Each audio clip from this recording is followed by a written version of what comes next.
How did this make you feel? I'm sure you had a bunch of emotions like hype and nostalgia, but I want you to go back and watch these clips real quick. These content creators and streamers already knew what the series was before it was revealed, based on the theme of the music. I often know that sometimes we, skate over the music of some of these games, but I think it's important we understand how powerful the music is. Because of the music, we all collectively can understand the emotions we feel together. The emotions the streamers and the content creators felt, you feel yourself. Themes are pretty common throughout different media, but there's a special way that Japanese RPG games capture it. And sit back and relax because today that's what we're talking about. To start off this video, I want to get into the main Dragon Quest theme. It's a really great theme, and with Dragon Quest being one of the first Japanese RPGs, it's kind of a great way to start off this video.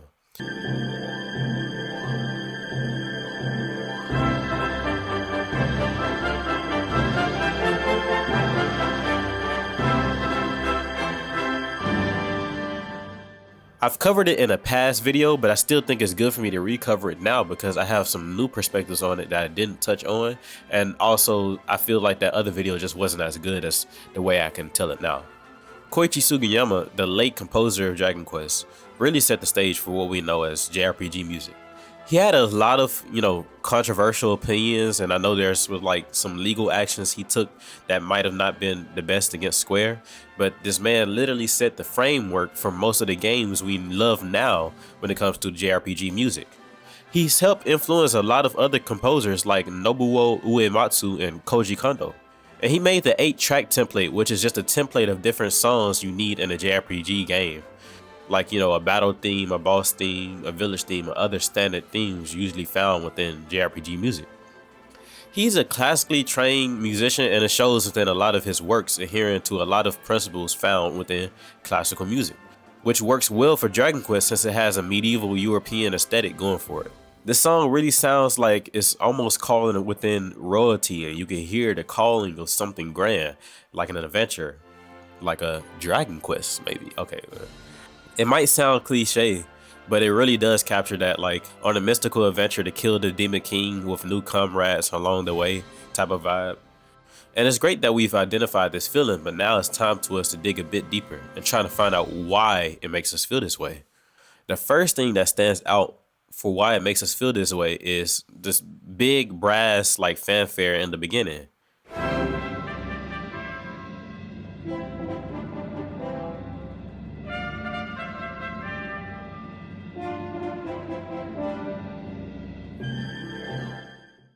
Brass instruments, and specifically trumpets, have a long history of being tied to militant origins. Before the age of digital communication, a long time ago, when the army needed to communicate basic instructions, like if an enemy was approaching or where the army needed to march to, they listened to the calls from bugle horn, which is the predecessor of the trumpet. Because of this, we're kind of socially conditioned to think of this type of militant culture when we're listening to trumpets, and it kind of leads into that whole medieval play into having royalty and like a grandiose feeling. And this is pushed by hearing this in other movies and other forms of media too. Also, the trumpet just has a pretty harsh sound. It's not necessarily the prettiest sounding instrument, but that sound helps establishing a more rugged feeling that you'd associate with going on an adventure. Because you're gonna encounter some baddies, probably gonna get some scrapes on your knee, you lose an arm here and there, but you're gonna make it through the end of the day and save the kingdom. This is also enhanced by the call and response nature of this intro. Like, just listen to the first part real quick.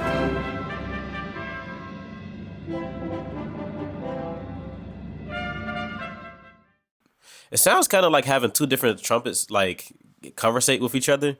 You have the call, and then you have one side responds, and then it repeats again, and then it just helps build up anticipation for the listener because you're wondering, oh, what's gonna happen next, or how they respond next.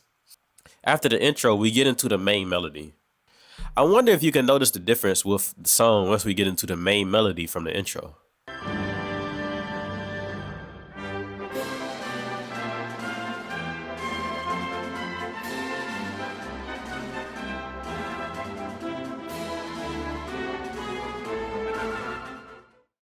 Did you hear it? How did you not hear it? If you didn't hear it, man, bro, it's okay if you didn't though, because I'm here to tell you. I'm here to let you know. But what happened, the change was a pretty standard change for like a lot of marches. We made a meter switch from 6/8 to 4/4. Now, that might sound a little complicated, but all that means is that the way how we feel the music has changed, right? So in 6/8, we were feeling the notes in groups of three, but now in 4/4, we're feeling them in groups of like two or four. So it's changing from like a odd to even. Using 6/8 in the beginning is just like, again, helps to complement the brass fanfare idea that's being played. It was often like the meter used during like entrances of royalty, like often when like the king is coming or walking through, that's when you'd hear like this type of brass fanfare or just like this type of 6/8 meter going on. But once we get to 4/4, that's when I feel like we're more solidified with the actual march part of the song, because I feel like it's easier for us to internalize stomping or marching to the beat of a song that's in an even meter versus the one that's in a triple meter. And there's marches in 6/8 all the way through and stuff, but this melody really takes advantage of it being a 4/4 to convey this march feeling. So like, let's take a look at this melody real quick.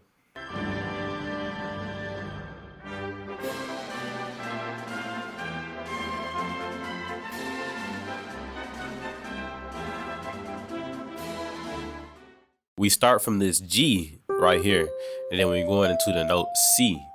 We come immediately out the gate with this relatively big leap of a perfect fifth, right? And when we go up a perfect fifth, we essentially go up 3.5 whole steps. So that's kind of a, big jump from where we were. It kind of helps establish this grand feeling, like I was telling before, because it kind of grabs our attention. But the really cool thing to pay attention to is these quarter notes. Now, this might seem really simple and plain, like everybody can fill out the beat for this, right? Like you just have 1, 2, 3, 4. But I want you to think about this in the context of like a march. These quarter notes that rise with each step are perfectly made for like soldiers to step in rhythm with. And one thing to note is that if there was an actual performance playing these notes versus a MIDI on my laptop, you could hear how they're approaching them differently. Even though in every genre a quarter note is a quarter note, which usually means that it's the beat of the song, but not always, it'll be played differently. So like in jazz, you might play a quarter note really short, and so it's kind of like a half quarter note, like an eighth note with a dotted rest.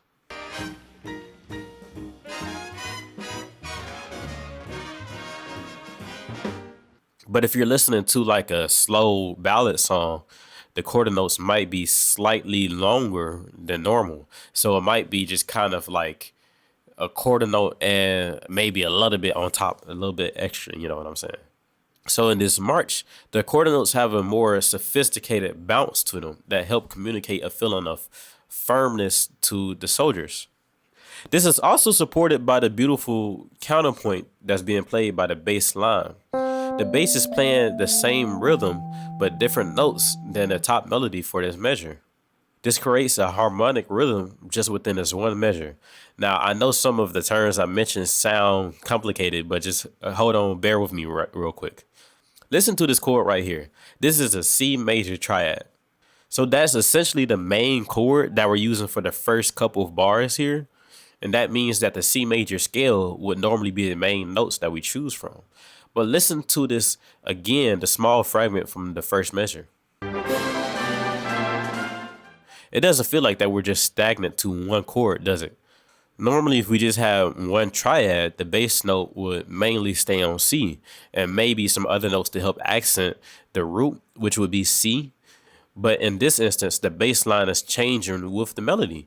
And because of that, you could also hear there's a smaller, more intricate harmony that's happening within each quarter note of this first measure. So instead of just C, we can think that the first quarter note is a C triad, and then we go down to a B diminished triad. And then one of these next notes lands outside the key of C, but that's okay because it just functions as a secondary dominant chord. That just turns our C major into C dominant, which wants to resolve usually to F. So the next triad is likely a F. If you're still confused, stay with me here. So let's go back to the term I said, secondary dominant. A secondary dominant is just kind of like you're temporarily stepping out of the key. Basically, with secondary dominance, what people did is they were like, yeah, this 5-1 sounds really good in this key of C. But what if I'm playing a song that's in C, but I want it to go to F? And then all you would need to do is do a 5 to 1 to F. The fifth note in the scale of F is C. All you need to do to make it like a dominant chord instead of like a C major is to add a B flat on top of it. And if you look at the other term I mentioned before, harmonic rhythm basically means what the rhythm of the harmony is, being played. So if we just had one chord per bar, the harmonic rhythm is a whole note or it's a whole bar. But now we have a chord per quarter note. So the harmonic rhythm is a quarter note in this bar. And having each quarter note supported by its own harmony makes it feel stronger and firmer to march to. Now, the things I talked about in the Dragon Quest theme isn't necessarily special. In fact, these are standard conventions within a march. But remember how I told you how classically trained Sugiyama Sensei is. This shows just how much that tradition influences the sound of Dragon Quest. Coming into the next melody, I want to feature a song from the slightly controversial Final Fantasy 13. But before we do that, can y'all please come on? Like, can y'all please help me out and subscribe and hit that like button? Like, I'm trying to get to 1,000 subscribers, and the YouTube grind is hard, but come on, bro. But back to the video, man. I love the theme of this song. It's such a different approach than like other Dragon Quests, for exploring the sound of the franchise. This song was composed by Masashi Hamauzu, a student of the more well-known Nobuo Uematsu, the main composer for the Final Fantasy franchise. Hamauzu Sensei has stated that he's learned all of the music from Dragon Quest 1 to Dragon Quest 3, and he feels that Sugiyama Sensei has really opened the door for what is possible within music for video games. Because of this, as a younger teenage boy, he dreamed about working for like Square Enix as a composer, and he already had long decided that this is what he was going to do, and this is, the job for him. Let's take a quick listen to this first section of the song, and like, y'all, this is really a breathtaking song. Like, it's really beautiful. Make my wish come true. Let darkness fade to light. Show me there's still hope. Show me it's not over. Battles we can win. Our struggle lies within. Will we live to greet the dawn? After listening, we can tell that there are some obvious differences between them. The first being that this song is both slower and it's in a minor key. Because of those things, it sounds much darker versus the Dragon Quest bright and like grandiose feeling. This song doesn't necessarily sound sad, but I think like, melancholy describes this first section really decently. I'm sure somebody else in the comments could give me a better adjective for this, but that's the one that came to my head at the moment of writing this script. One of the most absolute breathtaking parts of the song is just the singer's performance from Mina. Like, her vocal tone blends so well with the piano and like the whole melancholy aspect of the song, and just hearing the first note of her voice is like automatically like, man, bro, this is it. It's over. Like, this is it. It kind of makes you want to stop everything and like listen to what she's singing. When listening to this first section compared to like the intro for Dragon Quest, we have a very like light instrumentation, which just means that we're using a different set of instruments, right? So instead of that loud and boisterous brass fanfare, we have this smooth and soft vocal and piano duet. Completely two different ways of introducing this song. One of them is about trying to get your attention because of the sheer energy and power of going on a great adventure. And the other one is gathering your attention by like being so soft and so well spoken that you're kind of want to lean in to whisper. It's the difference between if somebody was loud and yelling in a room and somebody who was talking directly to you, but they were whispering, so you're going to try harder to hear them. Taking a deeper look at this melody of the song, we see that the first motif is pretty simple. This rhythm repeats itself throughout the section. Make my wish come true. Let darkness fade to light. Show me there's still hope. Show me it's not over. We hear it the first time playing through the music, and we hear it repeat the pattern again in each measure.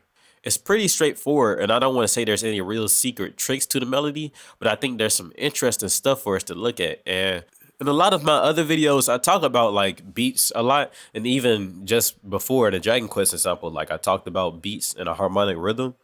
The beats that we use kind of tell so much about what the composer is implying when it comes to the harmonic information of the song, and that's a very important part to take in consideration, right? Usually in most songs, we change chords on the first and the third beat of the song. And that's because those are the strongest beats, usually in a measure. And so usually the second and the fourth beats get like passing chords or just kind of like, I guess, flavor season chords that aren't necessarily too important, but they add a certain flavor to getting into the next chord, which might be on beat 1 or 3.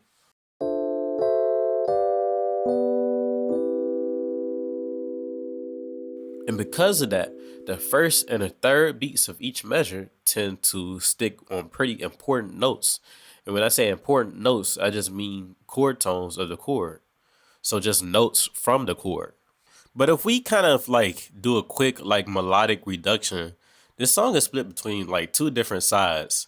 A side that's using non-chord tones for the main emphasis, and a side that's like switching to using chord tones, right? And this helps separate and make it like a call and a response, or not even necessarily that, but just like a two different flavors of what's happening.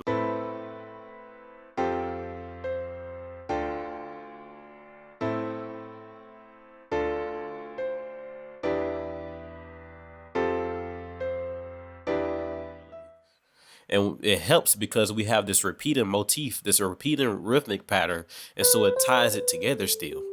And this is really cool because even though we have these non-chord tones, everything is still within the key, which is A minor.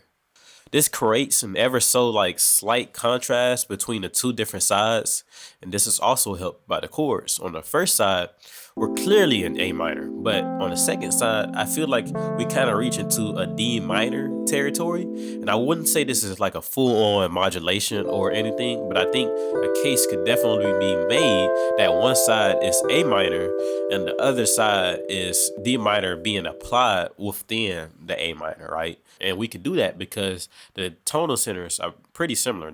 There's only a one note difference between D minor from A minor. Within the second section, we come to what I feel is the highlight of the piece, in my opinion, and an absolutely beautiful just part to listen to. Just take a listen real quick. We live to greet the dawn.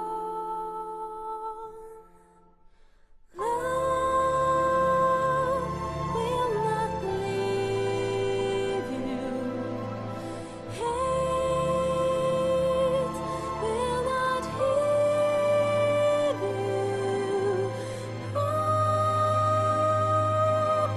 me one.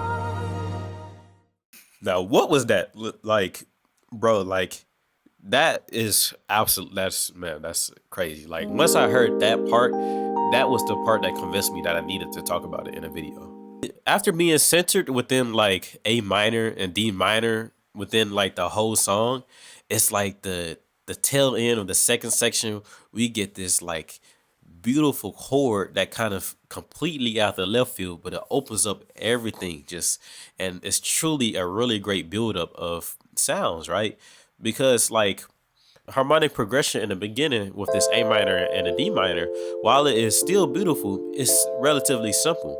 It doesn't stray too much away from the key, and in fact, it uses some of the safer chords within the key as well. So it stays really within that A minor, D minor-ish pocket, right? And this has set a certain expectation and sound in our ear. And after listening to that sound for so long, this one chord feels so much more magical because there was nothing that alluded to it. We had no secondary dominance. There was no like weird passing chords. It feels way more impactful, right? So it's kind of like the same as if you're like eating the same bowl of spaghetti the whole week because your mom made too much spaghetti for leftovers. And then like the next week you kind of taste like some chicken or whatever. And it's like, the chicken might be good whenever you eat it, but that chicken is going to taste a whole lot better after like a week of eating nothing from spaghetti. And that's kind of what's being applied with this one new chord, this A flat major 7 that's being played right here. Love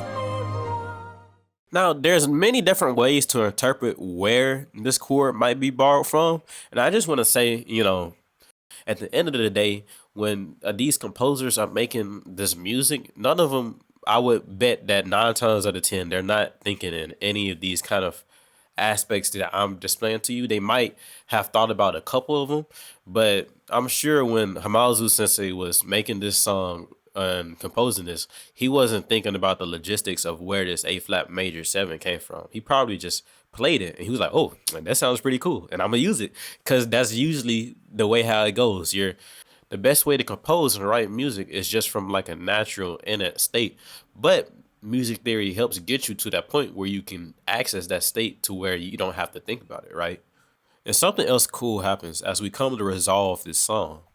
That last part where the main melody is done and the orchestra is just playing this like little riff is in like C major, which is the relative major of A minor, which means that they have the same notes. But even though that they have the same notes, their grouping changes the sound a little bit, so you have a different timbre. A minor is going to sound a bit more darker, while C major is just going to sound a bit more brighter.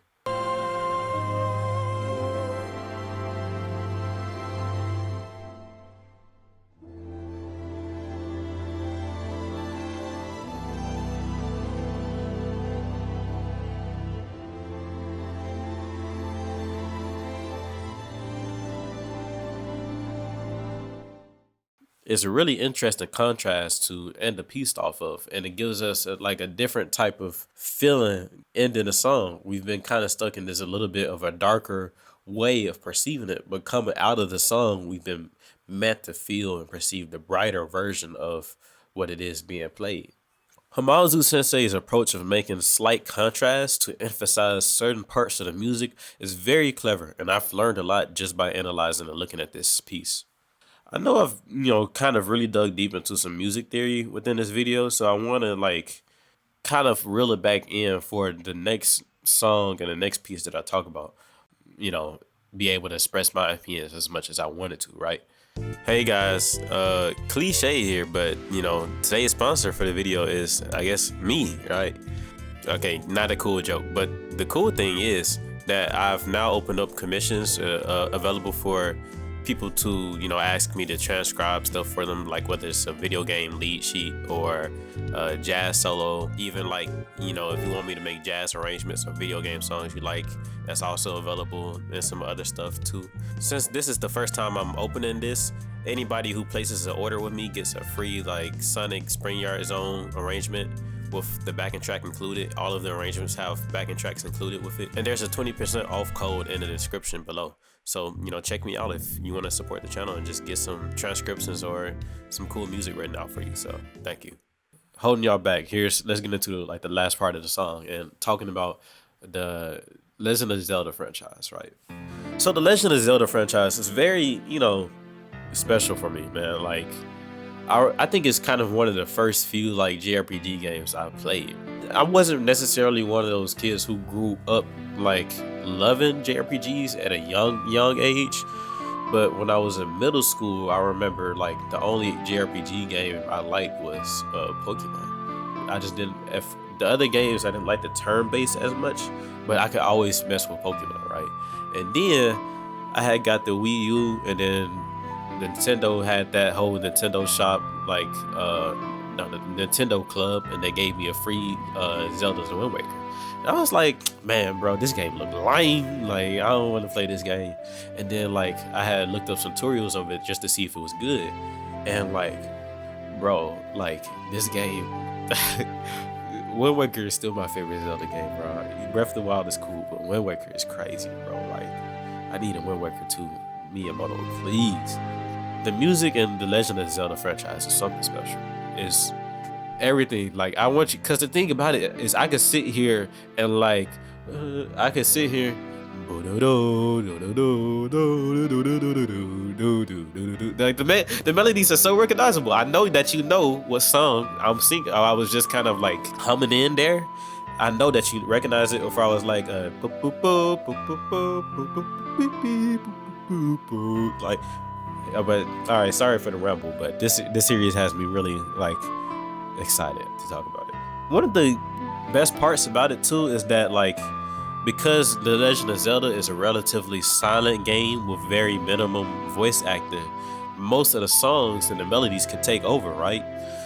Because when other composers are making songs for the video game, they're always taking into consideration like, okay, like I can't make anything crazy, or I can't make a melody that stands out here because it's going to go over the dialogue or the voice acting, right? But because there's not a whole bunch of voice acting, Koji Kondo kind of has somewhat of a blank canvas or a blanker canvas to work with. So he can kind of just do whatever he wants, right?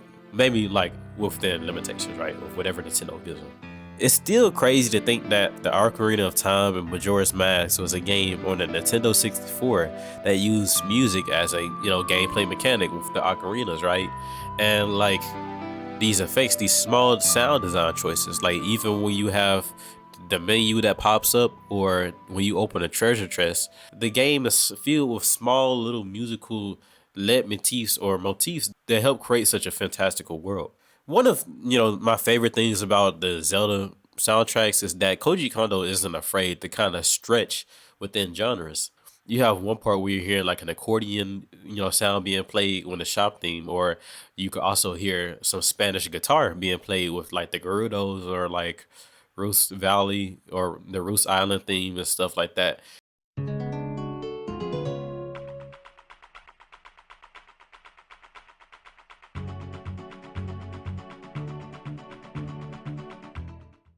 Like the genre of the Legend of Zelda games is pretty vast for the setting that it was trying to take place in, right? It wasn't just like medieval Europe or just like a classical style of music. Like no, like there's a lot of different roots attached to it. And even despite him using a lot of these different instruments and a lot of these different like flavors, there's still a level of continuity within the franchise, right? Because there's this thing within like the video game music theory nerd spirit we call the Zelda progression, which is basically just a flat seven going to a flat six going to a five. Now, all that means is that like instead of doing the regular like 2-5-1, we have this type of heroic theme and this progression is used by a whole bunch of different like characters like Superman or like other superhero characters and other movies, right? But this theme particularly stands out in Zelda because it's used a lot throughout in different songs, and it has a specific like heroic like heading into battle type of feeling.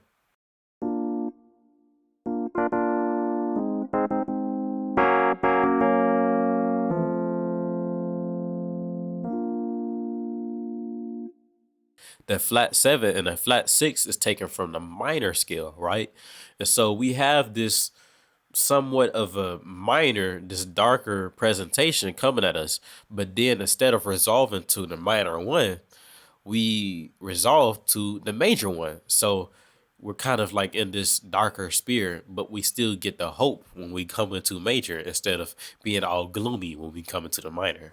Even outside of like the regular harmonic progression, he likes to use a lot of cool elements, one of them being that he likes to experiment with the church modes.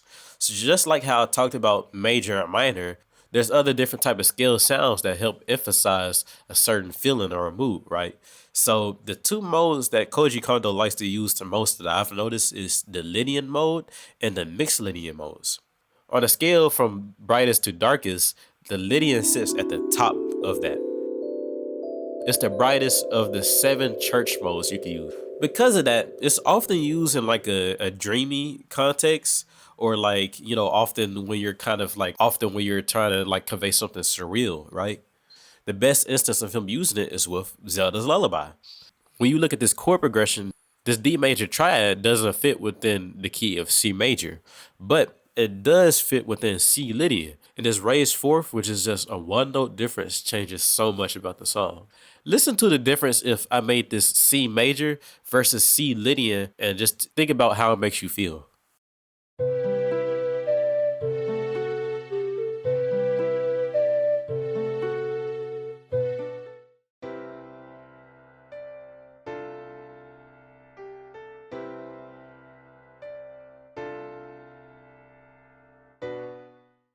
Koji Kondo uses this to help Zelda's lullaby sound really dreamy to suit the whole idea of it being a lullaby in the first place. He does this again with the Song of Healing. I made another video talking about how this song uses like specific East Asian scales, like from different types of region of Asia. If you guys want to check that out, real quick plug. Though the song is using Eastern scales, it still gives a Lydian effect that you would have if you were using the Lydian scale.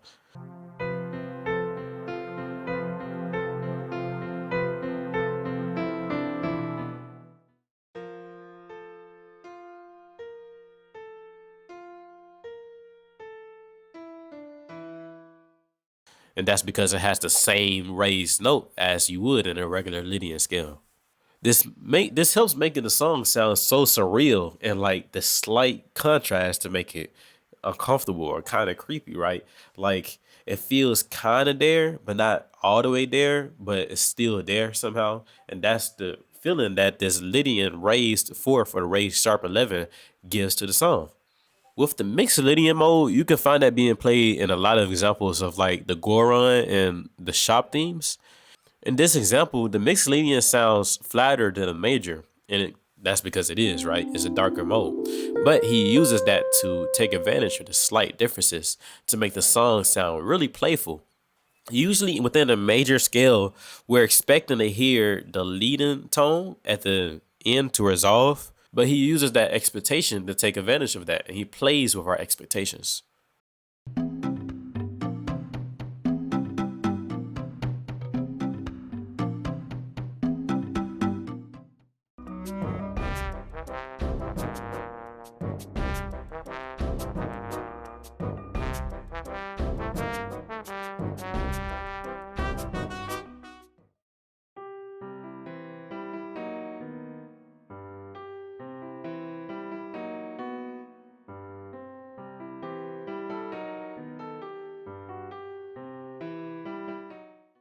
Throwing in this flattened 7 instead of the regular 7, which has a very strong tension and resolution, it kind of makes it feel, way more playful. And that's kind of why it fits so good in these like goofier themes that he makes, right? It takes away the air of tension and it takes away the air of resolution and almost just plays around with it. You can also find this in like songs from like Banjo Kazooie and other like goofier like songs, and even like Mario. It's a very common technique for like video game composers to use when they want to make something that sounds playful or like goofy, right?